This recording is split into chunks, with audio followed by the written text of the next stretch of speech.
السلام علیکم ورحمۃ اللہ وبرکاتہ۔ میں ہوں رائے علی اور آپ دیکھ رہے ہیں میرا یوٹیوب چینل پاکستان میل اور فیس بک پیج۔ آج بچوں کا عالمی دن منایا گیا، جس تقریب میں ہمارے نگران وزیر اعظم پاکستان کے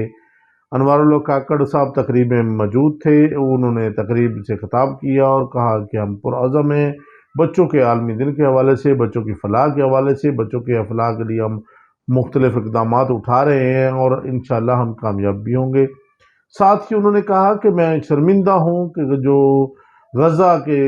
بچوں کے ساتھ اسرائیل کر رہا ہے، شہید کر رہا ہے، ان کو زخمی کر رہا ہے، تو یہ ان کو فی الفور روکنا چاہیے۔ وہ بولو غزہ کے بچوں کو جو اسرائیل ہے وہ بولو کاسٹ بنا رہا ہے، تو ہم اس کا مطالبہ کرتے ہیں کہ وہ اس کو فی الفور رک جانا چاہیے۔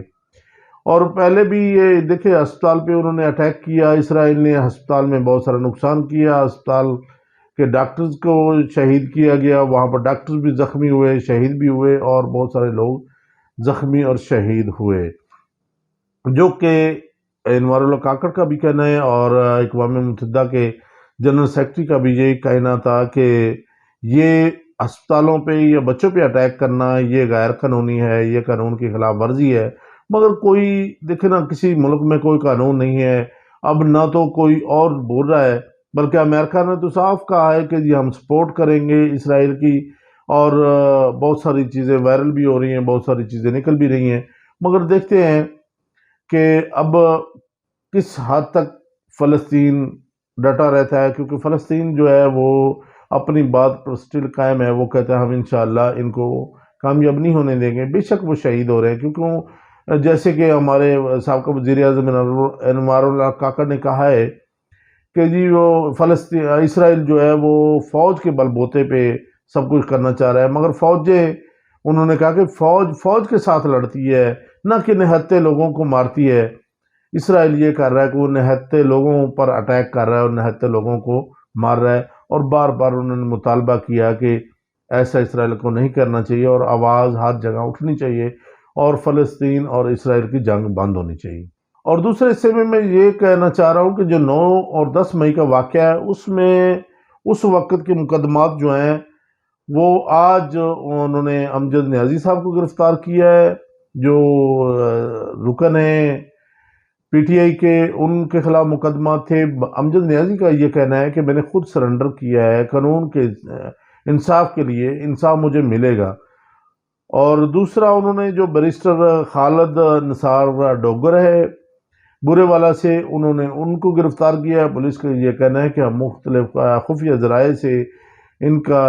پتہ کر کے ہم نے ان پر ریڈ کیا اور ان کو گرفتار کیا ہے۔ ایک بات میں اضافہ کرتا چلوں کہ جو خالد نثار ڈوگر صاحب ہیں، جو سابقہ ٹکٹ ہولڈر بھی تھے،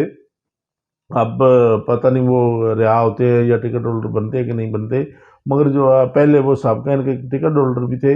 انہوں نے چند دن پہلے ایک ویڈیو وائرل ان کی ہوئی ہے جس میں وہ کہہ رہے تھے کہ ہماری قیادت نے کبھی بھی ہمیں یہ نہیں کہا کہ کوئی توڑ پھوڑ کی جائے، اور نہ ہی ہم نے کوئی 9 مئی کا یہ واقعہ کیا ہے، اور ہم تحریک انصاف کے ساتھ میں کھڑا ہوں، کھڑے رہیں گے، اور کوئی مجھے تحریک انصاف سے نہیں ہٹا سکتا۔ وہ چند دن پہلے سے ویڈیو وائرل ہو رہی تھی، آج انہوں نے خیر وہ اس کو گرفتار کر لیا ہے۔ میں چند دوستوں کا، چند جو پی ٹی آئی کے کارکن ہیں ان کا نام لینا چاہ رہا ہوں کہ دیکھیں، یاسمین راشد جو 70-80 کے درمیان اس کی عمر ہے، وہ سٹل جیل میں موجود ہے اور اس سے بلڈ کینسر بھی ہے، اس کے باوجود وہ سٹل پریس کانفرنس نہیں کر رہی اور اپنی جگہ پہ قائم ہے۔ محمود رشید صاحب سٹل قائم ہے، ایجڈ بھی ہیں، اور ان کا کافی سارا وہ سٹل اپنی جگہ پہ قائم ہے اور تب سے لے کے اب تک جیل میں ہیں۔ اعجاز چودھری صاحب ہیں، اور بہت سارے ایسے ان کے کارکن جو ہیں وہ اپنی جگہ پہ، جو رہنما ہیں جو اپنی جگہ پہ قائم ہیں۔